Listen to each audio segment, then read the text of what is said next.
In Libya, anti-Gaddafi forces have resumed their attack on the besieged town of Bani Walid just a day after they were repelled by loyalist troops.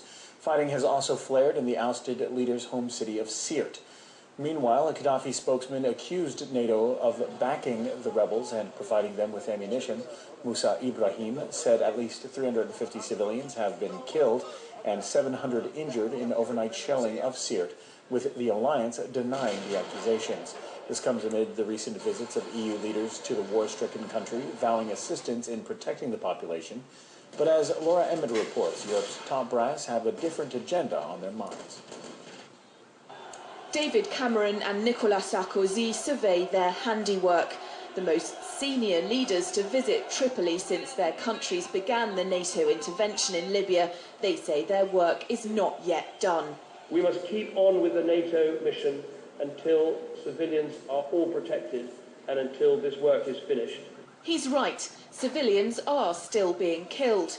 But now that Gaddafi is virtually powerless, the people increasingly doing the killing are National Transitional Council forces together with NATO as they attack Bani Walid and other Gaddafi strongholds. On that, Cameron and Sarkozy are silent. To paraphrase George Orwell in Animal Farm, some civilians are more equal than others. NATO insists they're targeted attacks, but there are reports of NTC reprisals against supposed Gaddafi supporters. Clearly there are real problems on the ground. I think there's a legacy of such a conflict that you will have human rights abuses taking part on both sides. I think the rebels, the National Transitional Council, have promised to hold their own fighters to account, and I think that is a process that we will see from now. It doesn't seem to be happening yet.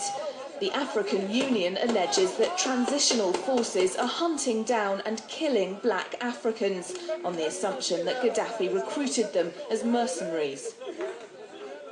That's borne out by a report by Amnesty International, which says the rebels are guilty of unlawful killings and torture.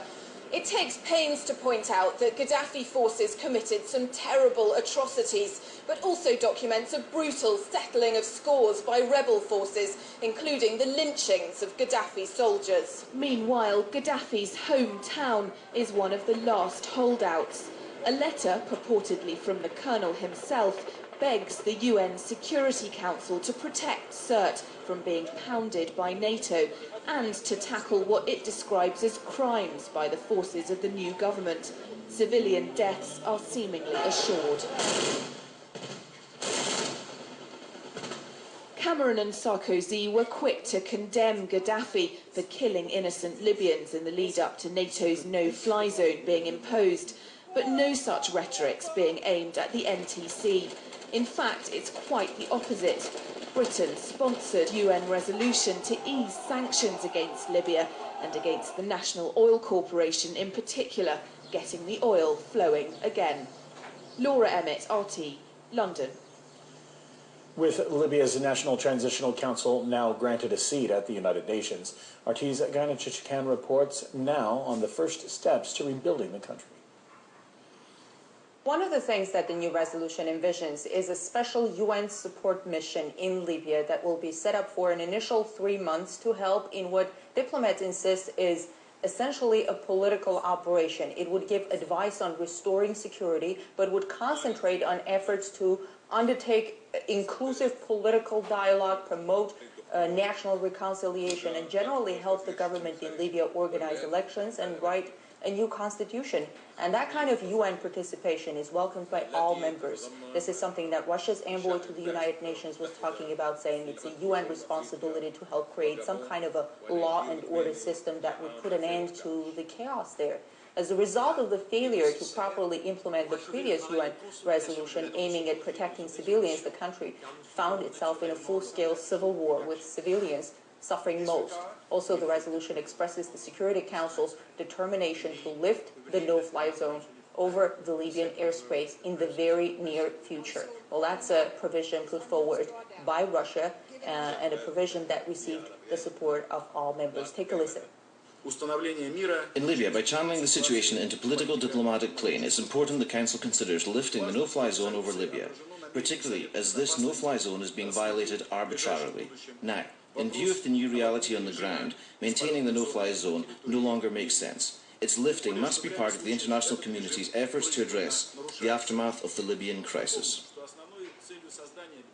The resolution would also ease economic sanctions imposed on Libya and make sure tens of billions of dollars of assets frozen by the Security Council in February and March are soon available to and for the benefit of the people of Libya. General Assembly on Friday gave Libya's UN seat to the National Transitional Council, which toppled Muammar Gaddafi. Although not yet controlling the whole of Libya, the rebels will nevertheless represent their country at the UN General Assembly next week.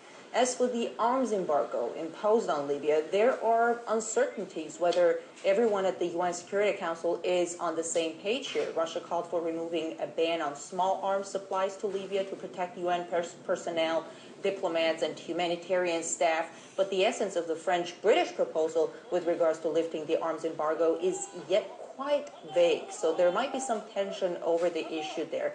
Anyway, when it comes to concerns over the proliferation of arms in Libya and its potential impact on regional peace, everyone seems to be on the same page, and the Security Council has clearly expressed those concerns. The amount of weapons in Libya that are up for grabs is extremely worrying. Muammar Gaddafi's army left behind armories brimming with weapons, and the rebels have helped themselves. Those weapons may very well wind up in the hands of people who have other agendas than defeating Gaddafi. That's the kind of concern that Russia has raised on a number of occasions, saying in a chaos like the one unfolding in Libya, the weapons will inevitably end up in the hands of extremists and terrorists, and not just weapons, but maybe nuclear materials that Libya possibly has too. What has been a speedy acceptance for Libya's former rebels has been a long journey for others. Stay with us to find out how people in Palestine feel about the UN's recognition of Libya's National Transitional Council.